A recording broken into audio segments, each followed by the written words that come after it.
5, 4, 3. And we are back here on the Michigan Insider on the Big 1050 WTKA, online at the Big1050.com, and it is MGoBlog Roundtable time.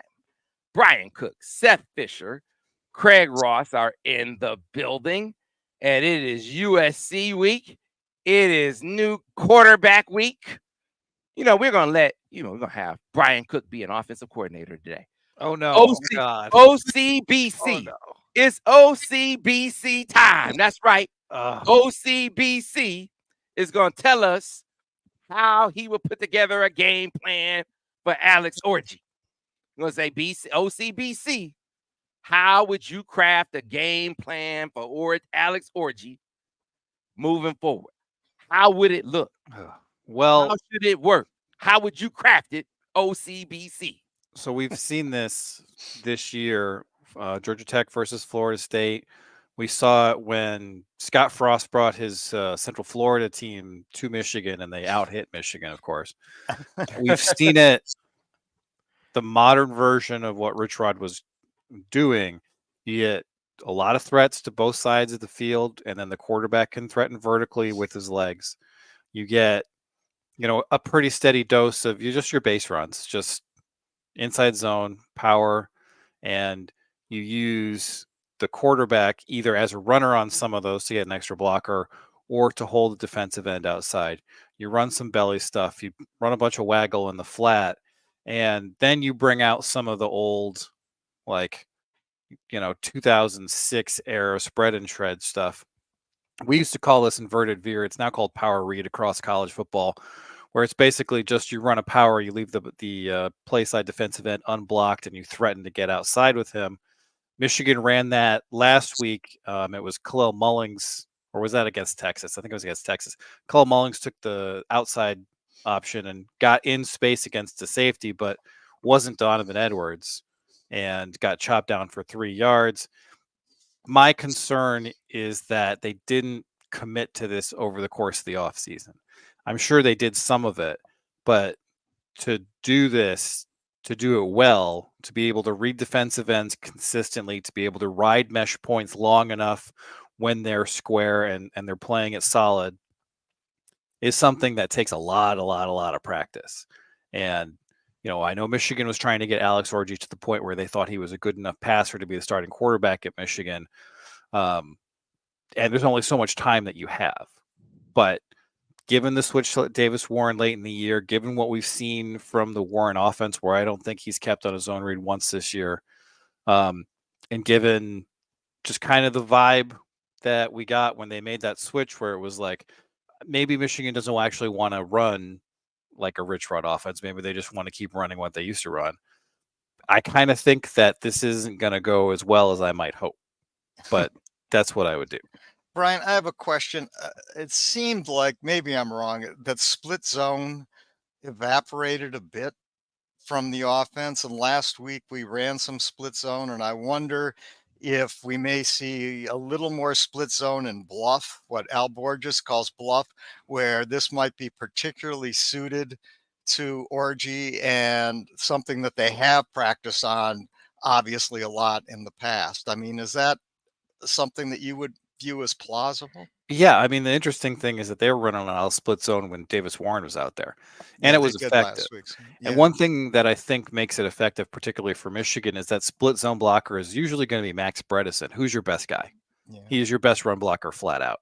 Yep. And that split zone block, you get to occasionally, what Michigan does pretty well is they'll have a tight end to that side, and he'll kind of post up the defensive end, just kind of like put a shoulder into him, delay him briefly, and then that tight end goes to the second level where he gets a second level block that's not at the line of scrimmage, but it's 2, 3, 4, even 5 yards downfield. And then, Bredesen comes in and really cleans it up.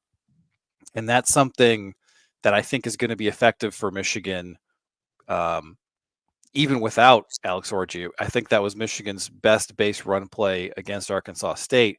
And then, as you mentioned, you add in the idea that maybe Max Bredesen is going to pass you up as a defensive end, and then you are it's a real quandary, right? Because like to take on Max Bredesen, you really got to get after it. But then if he dodges you and Orji busts on the outside, that's a chunk play every time.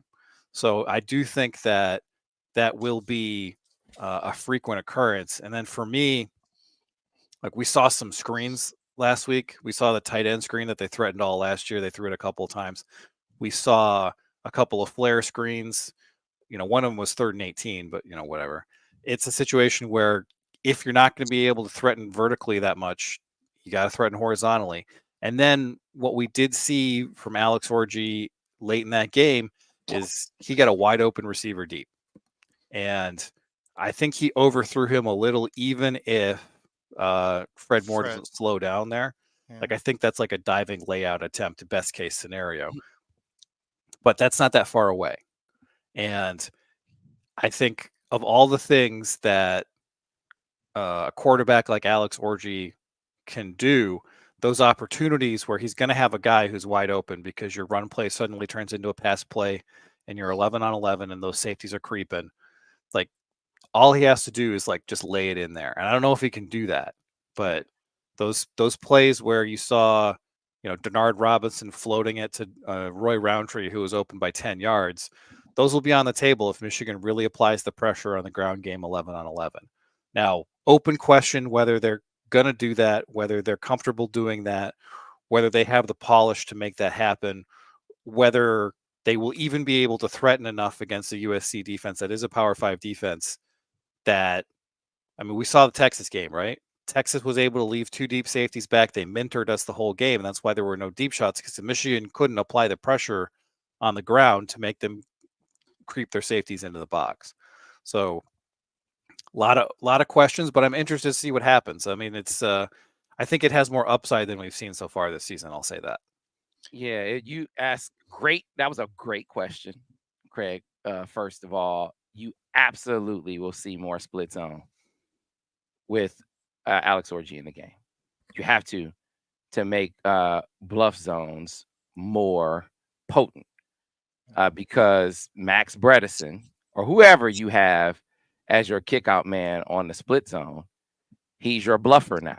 So to make that more convincing when he's coming across to bluff that end, you need to have him coming across, kicking that guy out regularly on split zones. And you're right.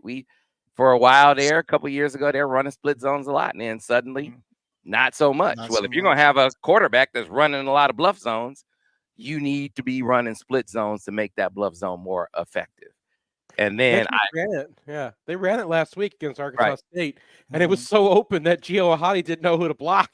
Orji kind of had to like shove him in the back, like go find someone, man. Like it was it was open. Yeah. And then to Brian's point with that wide open man, and that's one of my arguments is that if you can make them respect your run game more. And if you can throw in a few RPOs, I was happy to see them get a couple of RPOs in there.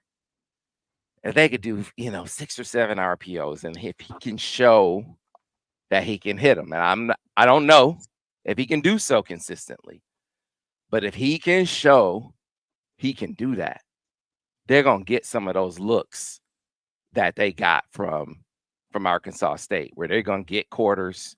And they're going to get hard triggering safeties. And that just turns into exactly what we saw, which is when you're quarters and you got your safeties triggering hard like that, that turns into 0. And your corners are on the island. And man, when he drops back, just lay it in there. Because it's 1-on-1 on the outside. If he could just hit 1 or 2, I don't know if he can. But you're at least going to get those opportunities if they can run the football, consistently, which I think they're going to be able to do that part. What I don't know that they're going to be able to do, I don't know. You were saying you don't know if he's going to be able to ride a mesh point consistently, ride it long enough, well enough to really be able to put an end in conflict. I don't know if they're going to be able to execute RPOs well enough to really, really tax teams to the point where they are putting safeties, linebackers, and safeties in conflict. Like, I think they're going to need to make them play Michigan the way that Arkansas State basically was going to play how they played the whole game anyway, but they need other teams to play them like that to get they were looks. They were a really weird defense because they had their safeties at like 7-8 yards every play, and that was like we haven't seen that since D'Antonio. Even D'Antonio, those guys were backed off more. Yeah, but they didn't trigger on the run. They were just there to clean up like after bad stuff happened. It was really interesting, and you don't see defenses like that anymore.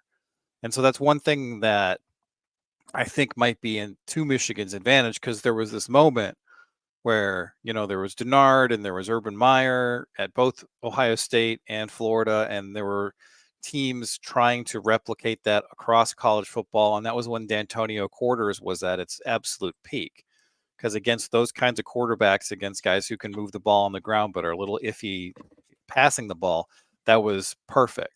And then you saw Oregon and other teams just obliterate those teams by running guys down the slot, wide open, long touchdowns. And quarters has quarters as a coverage is always going to be around, but the D'Antonio quarters where the safeties are in your run game, both of them every play, has kind of dissipated. And so I think Michigan might be a little better situated now, because running the ball with your quarterback is not top of mind like it was 10 or 15 years ago. So they might have some assets there, but they got to be able to execute better than they've executed thus far. And that's not just the offensive line, it's the running backs, it's going to be the quarterback. Like, the problems in this offense aren't going to be like magic wanded away by changing who the quarterback is, right? They've got question marks basically across the offensive line. They have like a decision to make at running back. I mean, Khalil Mullings is playing so well. And I know that Donovan Edwards had a couple of drives against Arkansas State where he really seemed to kind of lock in and make some good decisions. But, there were a couple plays on the first drive where he missed cuts that would have been huge chunk plays. And I think when you're playing this style of offense, you need a guy who's consistent and a guy who can make yards after contact. And I think Khalil Mullings checks both of those boxes a little better than Donovan Edwards. Now, Edwards, I think, does have a role to play, because, as I said, Mullings got that bash handoff against Texas, and he got tackled for 3 yards. And I think everybody in the stadium was like, why isn't that Donovan Edwards? So I'm not saying that we're going to cut him out of the offense, but I do feel like Edwards is an important threat as a swing pass guy, as a receiver who can go out, as a guy who can make you yards horizontally. But if it's going up the middle of the field, it feels like I want it to be Khalil Mullings right now. And yeah, I mean, you mentioned, and Sam was talking about how, the play action has to be what puts them in a conflict, or the RPO's got to put them in conflict. What puts teams in conflict? Michigan's passing game, their receivers are not going to be that dangerous that they're going to cause a freak out. If you really want to put someone in conflict with what Michigan's materials are, it's their personnel that can do that. So we had the touchdown that they threw to Hansen. That was a play action off of an end around, where they had Edwards lead blocking and Samaj Morgan come behind. Now, if Michigan has Khalil Mullings in that Edwards spot, lead blocking, and they have Edwards as the end around coming from wide receiver position, what defense in the country isn't going to freak out at that, right? That is just absolute danger coming your way, inside and outside. And then you have the threat of Orji running too. So if Orji hits it and rolls out, the last thing anyone's looking at is that tight end. And so Michigan got a free touchdown against Arkansas State with this. But like, those are the kind of games that they need to be playing. They get a major freak out from defense because they have Samaj and Edwards going out in the same direction. So they have, I think it's a perfect guy to have on this team. They're just not using him that way. Mullings should be your running back. Edwards should be your slot running back. And if they need to sell this to him, go look at what the NFL is drafting right now when they look at running backs, because they're underpaying running backs unless they can actually be full-on receivers. So Edwards can put some tape out there that shows that he can line up as a receiver and run receiver routes enough to the point where they have to cover him like a receiver. And you can have Mullings out on the same time. Then all this stuff opens up for you, and now you have all these different threats in different places, and there's just so many ways to create bad matchups, especially when you add Loveland into that mix, you add Bredesen into that mix. You can create so many matchups just by moving one guy around. So that's what Michigan's offense should be with Orji. It's interesting. Even old inflexible Bo figured this out in 1969 when he had two running backs that were both very good, Billy Taylor and Glenn Dowdy. He didn't quite know what to do with them, so he stuck Dowdy in the slot. Worked really, really well. Even though they didn't have a great passing game, they did have Dennis Franklin, who could throw it some and was a fine player. And it worked back then, and even in 1969, and it did threaten the field. I mean, going back though, I guess I'll ask you, Seth, because I'm not sure that the offensive line is going to be good enough to carry this. They looked better this week. They looked more. They weren't running into each other at least. But was that Arkansas State, or is that just Brian can answer that with UFR, but the thing about offensive lines, this is just true across football. They are what they are. If you have a good offensive line, you're gonna be functional. If you have a bad offensive line, you're not going to. There's no way to scheme around a line. That's why they're so important. Right. Well, you do, I think, ease the burden on an offensive line when you have a quarterback like Alex Orji, because you can hold guys without blocking them, and if you can get those mesh points right, and I'd like to see a fair dose of belly in this game, which is probably the dumbest run play you can run, because it's just shove guys down the line, hold the defensive end outside with the mesh fake, and then try to get in there. And it's usually just a short yardage play that picks up 3 or 4 fairly consistently. But just in terms of staying on schedule, maybe getting some bonus stuff because Mullings is good after the contact. Like, I do think that it stresses you out less as an offensive line when you get essentially a free block on every play. So I'm a little, I guess, more hopeful that the run game will look and feel better with Orji as an option. And, offensive lines kind of are what they are. That's true, but they aren't always the same, especially when you have guys who are still trying to gel together. And I can't tell you that the Arkansas State game is really going to move the needle for me, because one of the main problems against Texas is they weren't getting that yard or two of depth on their blocks. That makes it so much easier for the running backs. And Arkansas State is not going to prove either way whether they've improved in that department at all. So it kind of feels to me like deception is going to be high on the list of priorities, because the ability to grind out Army-like drives where you're just going down the field 3 and 4 yards at a time is going to be limited. So you're going to have to get some chunk plays. And then again, like, Khalil Mullings is the guy who is providing chunk plays in this game, because occasionally if he gets a safety, the safety just like explodes into feathers when he touches Mullings. So actually, I'm going to say that more than occasionally, frequently that happens. And Donovan Edwards has a 12 on the year, right? And we know he's a really explosive guy, but I think in the context of this offense where you've had a lot of guys in the box for both teams, you haven't had a whole lot of opportunities to shoot into the second level without encountering a defensive lineman or a linebacker. It just doesn't feel like a context where he excels. Now, you spread this team out, you add a quarterback, and you get those vertical lanes. I think he might be able to hit those home runs a little bit more easily, as long as the package is coherent and Michigan is actually asking the right questions at USC. We haven't seen it yet, right? Because they wanted to do it in the offseason, but they kind of chickened out. Maybe that was a valid decision, maybe it wasn't. But what they haven't done is sort of establish themselves as this kind of offense. And I'm going to be skeptical that's going to be the case until I actually see it. You sound like Rich Rod at Glenville State when, he realized he had no offensive line. So he spread guys out into, what he called Ripper Liz and 2x2s.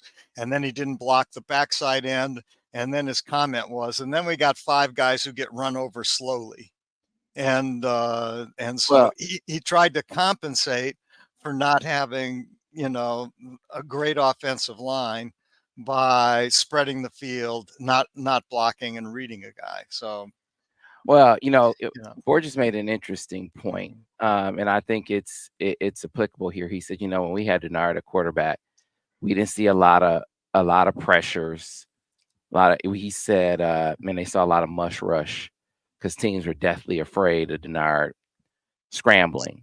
And you know, for some reason, people have this misconception about Alex. Somebody put out that they're gonna have to dumb down the playbook for Alex. wow. That's the furthest thing from the truth. He's one of the smartest dudes on the team. You know, from not knowing coverages and that kind of thing. That's not an issue. But I think it's the prudent thing to do is to coach him running into the progression, because I think it serves the offense to do so. I think it serves the offensive line to do so. If he can get some of those improv runs into the equation for this offense, I think it will discourage some of those pressures. I think it will encourage some of those some of that mush rush posture that, you know, Borges was saying they experienced with Denard. He's not Denard, like totally different running styles, but I'm talking about the reaction to him, having teams afraid of him getting out and getting these scramble yards. That's what you would like for the reaction to be. So this offensive line that is obviously challenged, especially on passing downs. So it takes some of that pass rush pressure off of them. Alex could really help with that. I mean, Michigan used to do that against Sean Clifford. And I'd be charting the defense, and the second that they pulled Clifford, it'd be like, okay, fine, everyone pin your ears back, and you can blitz now. And it was just a completely different pass rush, right? But you keep saying, you know, Alex Orji, I'd love to see Alex Orji start reading out defenses and doing 3-level reads and everything. Right now, I mean, when I looked at the last game, there were 2 drop back passing concepts they ran with him, and they're both really the same concept, right? It's shallow cross and drive, which is just, you know, drive is the 2 levels are coming from the same side, and shallow cross they're coming from different sides. But that's a great concept to use if you have a running quarterback. It's a very simple concept. It's a 2 read, and then if the read's not there, what you did is just spread everybody out, right? Those are crossing routes. There's 2 crossing routes. So when the crossing routes go out in the flats, now they've taken everybody with them. So if they're covered, there's nobody in the middle, and you actually have a really big running lane for your, you know, truck of a quarterback to get through there. So one of the ways you can practice that, and Virginia used to do this, I watched this all the time when I was scouting Oluwatimi. Virginia used to practice that. They ran these kind of concepts all the time because they had a running quarterback, and the center knew after a couple beats, whack somebody and start going downfield, right? Just create a lane. And when that was Oluwatimi, that guy would go Oluwatimi versus an ACC tackle. The guy would go flying, and then he'd go downfield. And I watched so many of those plays. But it was written into the offense. It's a very different idea than block as long as you can. It's, you know, wait 2 beats, and as soon as you see these routes clear out, hit somebody and make a lane because your quarterback's coming down the middle. And it was very effective. Interesting. Yeah. All right, we need to get a break in because I want you guys to give me your take on USC. As I look across the Big Ten, they obviously in a league that has had some surprise teams, and it's very, you know, still early in the season. But Indiana got impressed with what they've done out of the gate. I've been surprised by Illinois, seeing them go and beat Kansas. Stood out to me. I don't know what people think of Colorado, but it was an impressive defensive performance by Nebraska to really stymie them to the degree that they stymied them. There have been some impressive performances, but USC, what they did to LSU out the gate, that's the one that kind of set the bar as far as early season impressive performances in the Big Ten. So want your take on what the Trojans are going to bring to the table and what you see from them offensively and defensively. We'll get to that on the other side in the MGoBlog Roundtable as we get to a break. Why don't we welcome someone into the Victor's Lounge coming up this week? We call her number 7, at 734-998-1050. Again, caller number 7 at 734-998-1050. You'll join us for the Wolverine Rental Countdown to Kickoff. That's where it all goes down with Ira Weintraub, Steve Clark, Aaron Goose Seller, and I. Great food courtesy of Bro Rito. Orlando and his crew do a great job. Great drinks courtesy of Bud Light, and of course the great atmosphere. Courtesy of you, your Maize Blue brothers and sisters. If you are caller number 7 at 734-998-1050. Back with more MGoBlog Roundtable on the other side here on the Michigan Insider on the Big 1050 WTKA, online at thebig1050.com. Clear on the radio. All right. Let's get. Yeah, man. It's just, I mean, we really don't know. I'm looking at all these comments in the chat. I don't know what Alex is going to be as a downfield passer. He hasn't done it. I mean, he hasn't done it. I wish I could give you a good prediction. I cannot.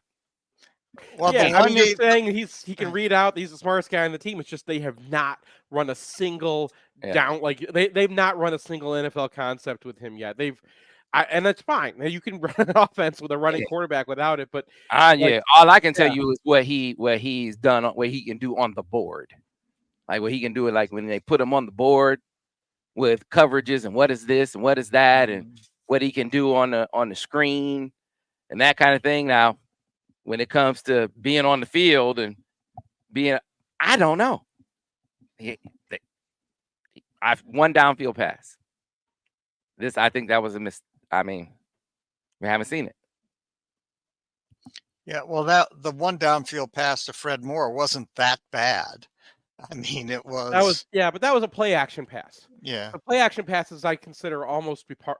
Unless you're doing a play action pass and then reading and reading it out, but usually those are part of built into the run game, right? At least the style of that was like, look, we got to tell these safeties to back off, and the safety was nowhere near that thing. Yeah. When they do drop back passing concepts, they ran 2 of them, and one of them got batted down because they blitzed, and Orji. He's a little bit late to read it, but also the guy blitzed and got up and knocked it down. But it was a good concept. I love. I want to see. We haven't seen it, right? Like it goes back to like they haven't put him out in the field, so it's really hard for us to like make comments about how Alex Orji can read a defense because. And it's not like this is an easy defense, by the way. We're going to talk about the Trojans in a minute, but D'Anton Lynn's a Ravens guy. He came. He was with the Ravens for 2. He was the secondary. He was with McDonald, right? He replaced Minter. So he was when Minter left to go to Vanderbilt. They brought in D'Anton Lynn, and then he was at UCLA for 1 year and fixed their defense. And then USC plucked him. So, I mean, he would have been a good hire for Michigan too. Yeah, but that's what they're running. Well, I know what I want, but I want to just play 4 downs all over the field. I'm serious. No punting. Dolman ain't punting that well anyway. Forget it. You love Dan Campbell, don't you? Yeah, I do. I do. His own 22 or something like that. I mean, all of us, if you're running 4 plays, all of a sudden it gets a lot easier. Your offense has more flexibility and you just got a lot more efficient. And so I don't know. So apparently this morning on ESPN, Mel Kiper called for outlawing 2 high safeties. What? He did this. Why? There's low scoring games in the NFL. So that's his solution is to ban 2 high safeties. 2 high safeties. Oh, why don't we just say the rule is that they only can have 10 guys on defense? Dumbest thing I've ever heard proposed. Take out tackling altogether. Back in 30. I'm the guy who wants every doink to be a point. Like I know. I've heard a lot of dumb rule changes because I come up with lots of them. Yeah, I agree. That's the worst one I've ever heard. I mean, it tracks though, right? Because what defense is taking over the NFL right now? It's the Ravens guys. Yeah. And what do? They sit back in coverage. So I mean, wherever Jim Harbaugh goes, somebody makes a dumb rule to stop. Back in about 10 seconds, guys. Now he's running cover 2. No, you got to ban cover 2. Can't hire coaches out of high school. Can't Run the dang ball. Right? Yeah. Can't go to high schools to scout high school talent. And we're coming back on radio in 5, 4, 3. And we are back, folks, here on the Michigan Insider on the Big 1050 WTKA, online at the Big1050.com. Listen, folks, if you are a do-it-yourselfer, our friends at Chelsea Lumber, they're your one-stop shop for all of your home improvement needs. Great products, great people, great prices, great service. Chelsea Lumber is where the home begins. They have 3 locations to serve you in Chelsea, Saline, and Bridgewater. And the Chelsea location, great news. They have renovated their kitchen and bath design center from floor to ceiling. All new inspiration there for you to go on in, meet their design specialist, and make your dreams come true when it comes to your kitchen or bathroom renovation. We know this from experience. Our kitchen, a couple of years ago, we went in, had our kitchen renovated, our lower bath renovated. They did such a great job. Now we're getting our primary bathroom and our boys' bathroom renovated through Chelsea Lumber. They are second to none with their design specialists. And if you need them to help you find a contractor to bring that design to life, they'll even help you do that. They are second to none when it comes to kitchen and bathroom renovations. Chelsea Lumber, where the home begins. All right, fellas. So USC, I have to admit, I didn't think that Lincoln Riley would ever get it right when it comes to defense. I thought defense was just something he did till he could get back to playing offense again. It's like, you know, we gotta run him out there until we could go throw the ball again, right? But he finally went and found someone that could give his defense a pulse. DeAnton Lynn went and swiped him from over at UCLA. These guys, they're more physical. They tackle. They're competent. And we saw that.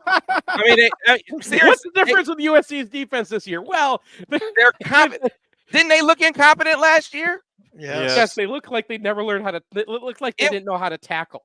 It was unbelievable. I felt like, you know what it felt like? It felt like when we were watching Michigan play defense circa Greg Robinson. Yeah, that's what it felt like. Exactly what it felt like watching them. And suddenly it's like they have a rudder.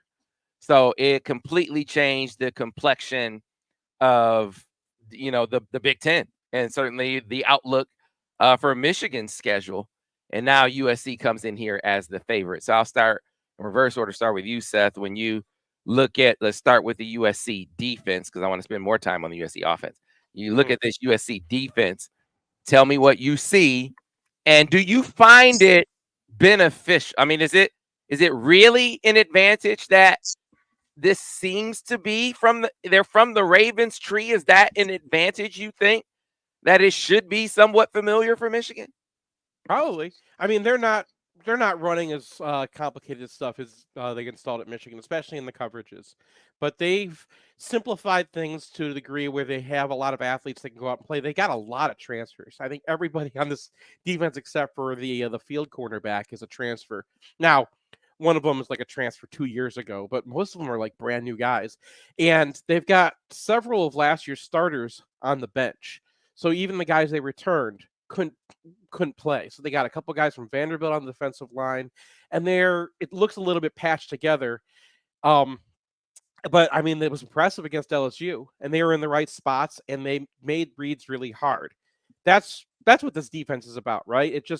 It makes you think a lot harder before you make your throw, and that slows everything down, and it makes it more difficult. Now, Michigan's probably one of the only teams in the country that has seen this defense a lot because no one else has been practicing at it. But USC's defense looks a lot like Michigan in 21, where they're playing with it, they're learning it, they're going to bring the nickel a couple times, they're going to they really kind of need to lean back on their talent in the secondary though, because it's still a lot more simplified than it's going to be, and they're still kind of figuring out their personnel. I think last game they benched the linebacker in the middle of the game and brought on the Arizona State transfer. So there might be cracks that we haven't seen yet. I don't know if Michigan's offense is the one that's going to find them.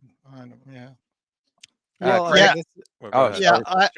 Either way, I mean, coming into the season, this was not a defense that I felt worried about for the reasons you expressed. One, Lincoln Riley. Two, it looked like they'd completely swapped out personnel in the portal.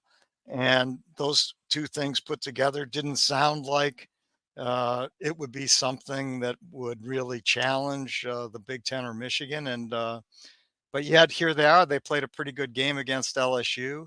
It's a limited data point. I'm still not sure this is a really good defense, but they looked okay in that game.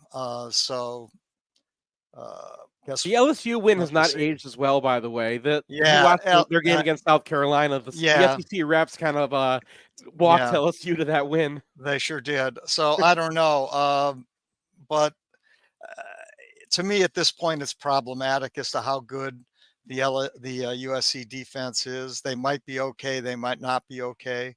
I mean, the game on the whole looks like strength on strength, weakness on weakness, or relative weakness on weakness versus relative strength on strength. What do you think, Brian? Well, I mean, they did give up 421 yards to the LSU. Yeah. Most of that was through the air, and Yeah. I don't think LSU looks like they have much of a ground game this year. It is a Brian Kelly team, so I think there are questions that Michigan can ask of that defense that LSU did not. They only ran John Emery 10 times, 61 yards on those attempts. So it kind of feels like USC, I mean, they played Utah State the next week. They're dire. They had a bye. Yeah. Like, I think their level of improvement on defense is very much an open question right now. And so it's possible that Michigan comes into this game and they find that USC isn't quite recovered from the disaster that was last year, especially because they will be running something that LSU doesn't run. And it'll be a test for them in a way that they haven't experienced under Lynn. So, it feels like there's a lot of things that could happen on Saturday that would not surprise me. The deltas here, the bars are real wide, and I guess you could say that going into Texas, and that went out about as poorly as it could. But here's hoping that Michigan's able to turn it around a little bit, get a win here, and kind of establish themselves as an interesting team to follow the rest of the year. But they got to run the football. Got to run the football. Got to help their defense out because this team, while they don't have Caleb Williams at quarterback, they have a really smart quarterback who can get rid of the ball really, really quickly, who, doesn't run around, but seems to really have good pocket awareness and has weapons that he can get the ball to. So let's start with you, Brian, talking about this Miller Moss led and really Lincoln Riley offense. So what do you think about the Trojans attack? Well, I mean, they're USC, so they have skill position players coming out their ears. Going to be a real test, I think, for Jair Hill, because, I mean, he has had issues early in the season. He had a couple nice plays later in the Arkansas State game, but tackling's been an issue, and this has always been an offense under Lincoln Riley that uses screens a lot. And, staying in contact with a guy who's going to be athletically your match and probably a little bit more polished, I think they're going to have to give him help. And then, one thing that we didn't really see from USC in the LSU game is like an established ground game. So they ran 20 times for 80 yards with their two main backs. You project that from an LSU defense coming off a horrible season a year ago to what Michigan's been able to do with their starting four. And I think it becomes really important for Michigan to not have those issues they had against Texas and early against Arkansas State with getting off the field on third and long. Because this is a team that it's a very finesse team. They are going to be not particularly able to convert on third and shorts. That's going to be advantage Michigan. You can kind of play this like you've played the Ohio State games in the past, but you don't have the depth, right? So you do, I'm not calling for the full-on Minter here. I do want a little bit more aggressiveness from Wink Martindale than Minter provided because of the context, because you don't want to be out there for 10, 12 plays, because then you get that snowball effect we saw against Texas. So, I mean, tackling on the perimeter, I think, is the most important thing in this game because they're going to look for some cheap yards and easy third down conversions by doing that. And Michigan has not been a good tackling team this year after being the best in the country a year ago. And that's a huge key. Craig Ross? Yeah, I agree with that. I think we're going to see screens up the yin yang. I think they're going to go after Jair Hill. I think those two things are pretty axiomatic. Moss, I saw him last year in the Holiday Bowl, looked really good, actually.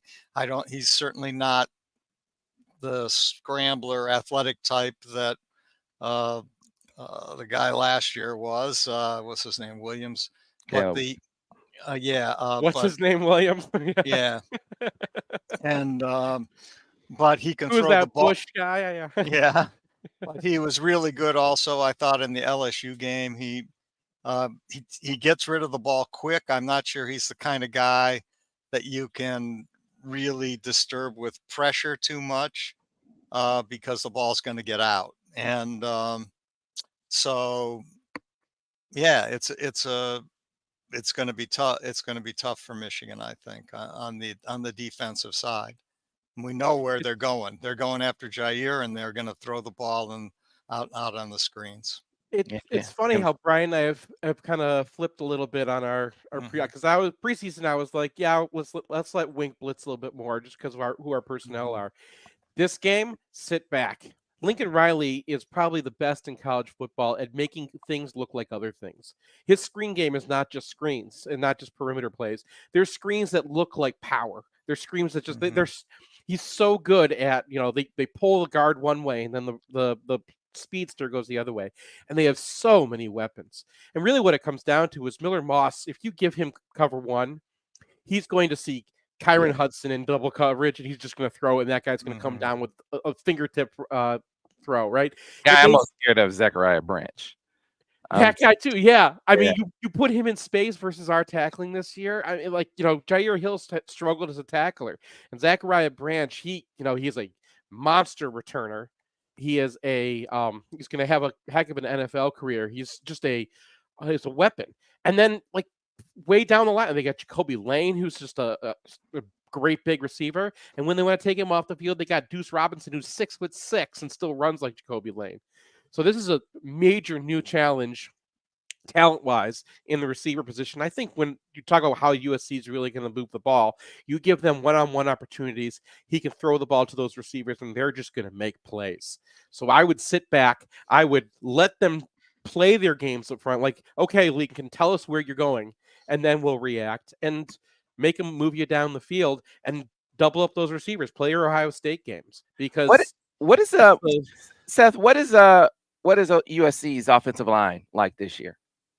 The left side is pretty good. They're young at left tackle, but Elijah Page is going to be a really good one eventually. Emmanuel Pregnon is going to be a first-round guard. Monheim's is a returning center. He knows how to get them in the right spot. The right side of the line is not so good. Mason Murphy is the right tackle, and he's been kind of a turnstile. And that's really what's limited their offense in the running game, too. They can't run right. Alani Noah is their right guard. He can run block. He cannot pass block at all. So that's the other reason I think Michigan I'd like them to sit back a little bit, because whoever's going against Murphy is going to get a pass rush win. And then you have those tackles, and one of our tackles should be able to get some pressure up the middle. So if you're sitting back and you can pressure them that way, and they can't just throw it wherever Jair Hill is, then it's going to be you might get an interception. You might force him to do something, because Miller Moss is a bit of a chucker. He's a little he sees windows that aren't there, and then his receivers make him right. So there's opportunities there too. Yeah, you're looking for, in a big game, you're hoping that your big time guys up front can have big games. Obviously Mason and KG go without saying, but those your edge guys who have been who've had big moments in their career. Obviously, Josiah Stewart. Last year, we've seen Derek Moore have moments at times, and some of the young guys on the interior. I mean, we saw Rayshon Benny flash against Fresno State. I've liked some of the snaps we've seen from Ike Awana lately. to help keep those big time guys fresh. I just really want to see this defensive line. They need them to have a game. They need this D line to have a game. And if the reserves can just keep the starters fresh enough so they can have the kind of big game that Michigan needs the starters to have, I take it. I take it. Yeah. They've been coming along. They're asking them to do too much of the NFL stuff is where you get into problems, especially with the backups. TJ Guy is a really good pass rusher. Cam Brandt has really come on. He was dominating in the last game against Arkansas State, but and Cam Brandt was holding up physically against Texas. So yeah, I mean, you got some backups at defensive end spots and tackles you're just talking about too. So they do have the potential to rotate as long as you're not doing too much weird stuff. The weird stuff is where Michigan they want to rush 3. TJ Guy's got to know how to drop back into coverage, and he's just, he hasn't practiced. He hasn't had that feel yet, right? Jason Barham. I just need Mason to not be gassed. I need Mason and KG. Yeah. Not be gassed. But also Barham's got to be able to trust what's in front of him, because I think he's still got this mindset where he was playing behind the Maryland defensive line and thinks that he needs to solve every problem for those guys. And when you got Mason, you got OMG and KG up in front of you, you don't have to solve those problems. Let them solve their problems. You hang back. And Ernest Hausman kind of figured it out, and he had a great game. Just staying in his lane, just doing the things that just being the guy who cleans up. Ernest Hausman is fantastic at it. And Barham's got to get there too. And I think if they get there, the linebackers can chill out, then Michigan has a chance here. And you see on his sack, Ike Awana took out the guard and the running back. Mm-hmm. And Hausman just had a clear. He was able to beeline right to the quarterback because the running back was. That was the thing. Wink wasn't blitzing very much in that game, so Arkansas State they didn't have the running back looking for a blitzer. The running back's eyes were outside, and then he comes in and he's like wants to help on a tackle. And that's what you get when you don't blitz very much. If you could get the blitz rate down to 15% instead of 50%, they're not looking for it. And when you do blitz, Hausman has speed. Barham has speed. When you blitz, they don't have the time to fix that if they miss it. Yep. Fellas, I hope we come back next. If they can get this game, the complexion of the season suddenly is looking a lot brighter. Right? I'm not. The sun is coming out. I'm not guessing it's going to happen, but yeah. Hey, we'll see. I mean, there's just so much unknown about this offense, obviously. So we shall see. This is your gift when you join the Big Ten. Everyone gets a win against Michigan. Yeah, what happens with number 10? I mean, it's the great unknown as far as it goes. So, all right, folks, we appreciate your roundtable. You guys are great. Appreciate you as always. To the rest of you, we will see you tomorrow on my way out. Want to let those of you who are in the market for a new vehicle know you should get on board with Brighton Ford. They have the great deals like the one on the 2024 Bronco Sport Big Bend, $220 a month or $3,500 down, or $349 a month with $500 down. The 2024 Ford Explorer XLT, $279 a month or $3,500 down, or $407 a month with $500 down. And last but not least, that award-winning 2024 Ford F-150 XLT, $299 a month, $3,500 down, or $429 a month with $500 down. For those and other great deals, get on board with Brighton Ford by going to BrightonFord.com. Call 1-800-NEW-FORD or make it out to the lot at 8240 West Grand River Avenue in Brighton, Michigan. That'll do it for us. We'll see you tomorrow here on the Michigan Insider on the Big 1050 WTKA and online at the Big1050.com.